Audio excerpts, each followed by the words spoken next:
나눔 서재를 찾아주셔서 진심으로 감사합니다. 오늘도 지혜를 나누는 소중한 시간이 되길 기원합니다. 세상 일은 모두 상대적입니다. 자기에게 쓸모없는 것이 남에게는 꼭 필요한 것일 수 있습니다. 그러니 쓸모 있다라는 판단은 보는 시각에 따라 다른 것입니다. 이런 점을 깨닫는다면 모든 것이 의미 있다는 것을 알게 됩니다. 오늘은 이와 관련된 생각 나눔과 함께 책 어른의 새벽에 실려있는 이야기를 들려드리겠습니다.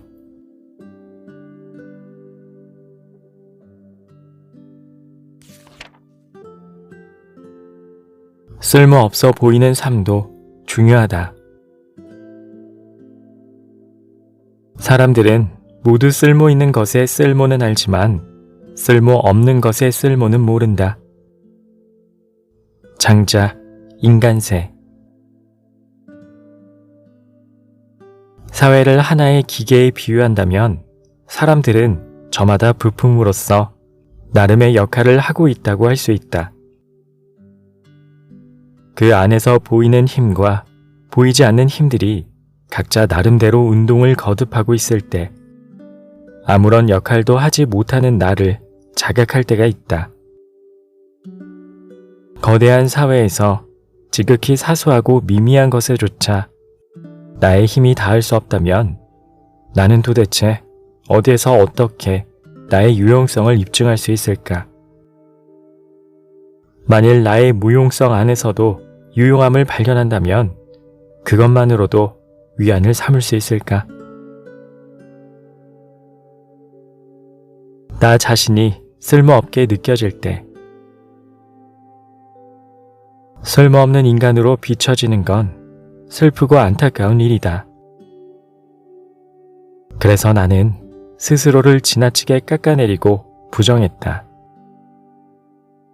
내가 사회에서 도태되었고 아무런 유용성이 없는 인간이라고 생각했을 때 나 자신에 대해 어떤 정의를 내려야 할지 알 수 없었다. 나의 삶에 대해 어떤 가치나 의미를 찾을 수 없게 된 상황에서 나 자신에 대한 참담한 마음은 어떤 말로도 표현하기 힘들었던 것이다. 누구나 사회에서 물러나야 할 때가 있고 몸이 마음을 따라가지 않는 때가 있다. 이렇게 어떤 형태로든 자신의 가치를 의심할 수밖에 없는 순간이 찾아온다. 그럴 때마다 자책하고 스스로를 가치 없는 인간이라고 여긴다면 언제나 불행한 마음을 안고 살 수밖에 없다. 내가 쓸모없는 사람이라면 삶을 포기해야 할까? 아니면 더욱 가치 있는 일로 달려가야 할까? 회남자에는 사람으로 하여금 자신을 비하하게 하고 비방하게 하는 것은 마음의 죄이다 라는 말이 있다. 삶을 제대로 이어가지 못하는 잘못을 저지르더라도 나까지 나를 비난할 정도의 죄를 지어서는 안 된다는 것이다. 그런 부정적인 마음으로는 삶을 지탱해 나갈 수 없다. 쓸모 있음과 쓸모 없음의 중간에 머무르고자 했던 장자처럼 목수석이 제나라로 가다가 토지신을 모신 상수리 나무를 보았다. 그 나무는 배가름이 될 정도로 컸고 배 한 척을 만들 수 있을 법한 큰 가지를 가지고 있었다. 제자가 이를 이상하게 여겨 묻자 목수는 이 나무는 아무짝에도 쓸모없는 나무라고 했다. 그릇을 만들면 깨지고 대문이나 문을 만들면 진액이 새어나오고 기둥을 만들면 벌레 먹는다는 것이다.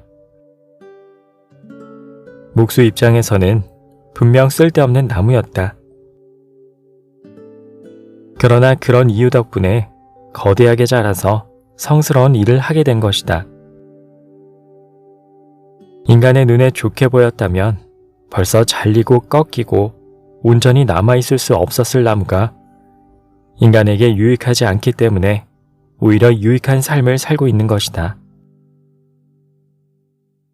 상수리 나무처럼 나도 누군가에게는 쓸모없는 존재였을 때가 있었다.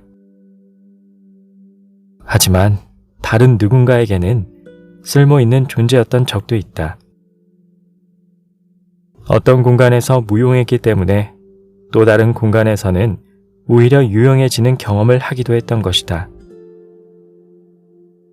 쓸모 여부를 떠나 중요한 것은 내가 나를 쓸모없다고 여기지 말아야 삶을 건강하게 지속할 수 있다는 사실이다. 내가 객관적으로 어떤 사람인지와 상관없이 스스로를 쓸모없게 여기는 건 도움이 되지 않는다. 나라는 존재의 가치를 매길 수 있는 사람이 나 자신이라면 부정적이기만 한 마음에서 벗어나도록 도와야 하지 않을까? 사회적인 시선이나 기준은 고정된 것이 아니다. 사람들이 말하는 유익한 것이 나에게 무익한 것일 수도 있고, 다른 사람들이 가치 없다고 여기는 것이 나에겐 가치 있는 일이 될 수도 있다. 내가 나를 판단할 때도 마찬가지다. 어렸을 때 요구되었던 것들이 지금은 요구되지 않기도 하고, 예전에는 좋은 태도라고 생각했던 것들이 변하지 않으면 안 되는 것으로 바뀌기도 한다. 변화를 싫어하는 내 성격이 새로운 것에 발빠르게 대처해야 할 때는 도움이 되지 않았지만, 꾸준한 일상을 살아가거나 인내해야 할 때는 도움이 되기도 했다는 생각이 든다. 예전에 나는 너무나 스스로를 긍정적으로 바라보는 사람이었다. 뒤늦게 내가 부족한 사람인 것을 넘어서서 무가치한 사람이 되었다고 느꼈을 때 처음으로 나라는 사람에 대해 생각하게 되었다. 만약 언제까지고 어설프게 나를 포장할 수 있었다면 절대 나의 삶을 반추하지 않았을 것이다.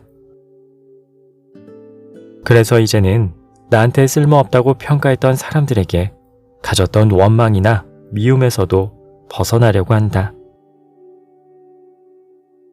그들은 자신의 시각에서 그렇게 생각했을지도 모른다. 어찌되었든 그 모든 것이 지금의 나에게 쓸모가 되었기 때문에 감사한 마음을 가지고 싶다. 장자는 나는 그 쓸모있음과 쓸모없음의 중간에 머물고 싶다고 했다. 장자가 궁극적으로 원한 것은 세속 밖에서 무용과 유용을 모두 초월하는 것이다. 비록 장자처럼 그 경지에 이르지는 못하더라도 유용성과 무용성의 틀 안에서 조금은 떨어져서 생각해봐야 한다. 이제는 나뿐만 아니라 타인의 유용성에 대해 쉽게 논할 수 없다. 나의 좁은 식견으로 타인이 가진 가치를 평가할 수 없다. 또한 내가 무용성과 유용성 안에서 고통을 받았던 것처럼 모두 그 사이에서 나름대로 가치를 찾기 위해 노력하면서 살아간다는 것을 알게 되었기 때문이다.